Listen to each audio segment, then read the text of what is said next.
অসমৰ পঞ্চায়ত নিৰ্বাচন সমাগত অসমৰ লগতে আজি মৰিগাঁও সমষ্টিত মই ইয়াত দিছোঁ আৰু সমৰ জিলাত দুটাত এটা ভকতগাঁও হৈছে জাগিত সমষ্টি আৰু লাহৈঘাটত হৈছে। মোৰ 4টা জিলা পৰিষদ আছে, 4টাতে যিকোনো সন্দেহ নাই। আঞ্চলিক পঞ্চায়ত আছে মোৰ 25টা। 25টাৰ ভিতৰত আমি মিত্ৰজোঁটক 3টা এৰি দিলোঁ আৰু 22টা 3টা মিত্ৰজোঁটক এৰি দিছোঁ। জাগিতো তেনেকৈ 3টা এৰি দিছে। গতিকে মোৰ 22টা আছে, 22টাতে যিকোনো সন্দেহ নাই। আৰু মেম্বাৰ আছে 250টা। 25টা গাঁও পঞ্চায়ত 250টা ৱাৰ্ড আছে আৰু ৱাৰ্ডৰ সদস্য আছে।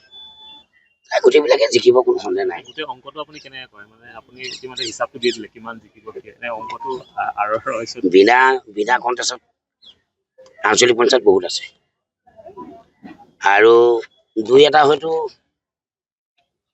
2টামান জিলা পৰিষদ বিনা কণ্টেষ্ট যাব লাগে, কাৰণ তেওঁলোকে এতিয়ালৈকে মানুহ বিচাৰি পোৱা নাই। জিলা পৰিষদত 4টা, মোৰ মৰিগাঁও সমষ্টিত 4টা, তেওঁলোকে 2টা বিচাৰি পোৱা নাই। আৰু য'ত তেওঁলোকে বিচাৰি যায় বিৰোধী দলে, তাতে মোক কয় আহি যে মোক জোৰ জবস্তি ধৰিছে, মই প্ৰাৰ্থিত্ব প্ৰদান নকৰোঁ। তেনেকৈ মানে কংগ্ৰেছৰ কথা কংগ্ৰেছৰ ফলাফল কি হ'ব? অসমত একদম বেয়া ফল হ'ব। আছে মাইনৰিটি এৰিয়াবিলাকত অলপ তেওঁলোকে প্ৰভাৱ বিস্তাৰ কৰিব, কিন্তু হিন্দু ইয়াত নাই। আৰু মোৰ সমষ্টিৰ মাইনৰিটিয়েও মেম্বাৰ যথেষ্ট জিকিব এইবাৰ যথেষ্ট। ডুমুৱাত আৰু এই জিলাবোৰত তেওঁলোকে কপিলি দিছে, কপিলিটো একদম হাই হল্লা হৈ পুখুৰী লৈছে তেওঁলোকে। গতিকে তাত কোনো সন্দেহ নাই, ভাল হ'ব এইবাৰ। মোৰ সমষ্টিটো আৰু মৰিগাঁও জিলা লাহৈঘাট জাগিত সমষ্টি আমাৰ বহুত ভাল হ'ব, চিন্তা কৰিব নালাগে। আমি আজি গোটেইখিনি কৈছে আৰু বাকী নাই, কোনো বাকী নাই। আজি মেম্বাৰটো ভিতৰত থাকিব পাৰে, কিন্তু মেম্বাৰ কাইলৈ ভিতৰত শেষ হ'ব। এতিয়া বিৰোধী দলে কেইটা দিয়ে কি কথা তেওঁলোকক সুধিব, হ'ব। নাই, গানটো মই নাগাওঁ। মোৰ বিধানসভা নিৰ্বাচনৰ গান ৰচি আছে বিধানসভা নিৰ্বাচনত এইবাৰ বেলেগ বৰ হিট গান ৰচি আছে। এতিয়া নাই, এতিয়া প্ৰকাশ কৰিব নোৱাৰে, কাৰণ 26ৰ আগত যে যদি মই প্ৰকাশ কৰি দিওঁ মোৰ আকৌ বিৰোধী দলে ৰচিব নহয়, বেয়া হ'ব। পঞ্চায়তত ৰাইজে আশা কৰিব আপোনাৰ পৰা, কি আশা কৰিব? চাই লওঁ, হ'ব দে।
দাখিল কৰিলে কেনেভাৱে নিৰ্বাচন আগবাঢ়িব?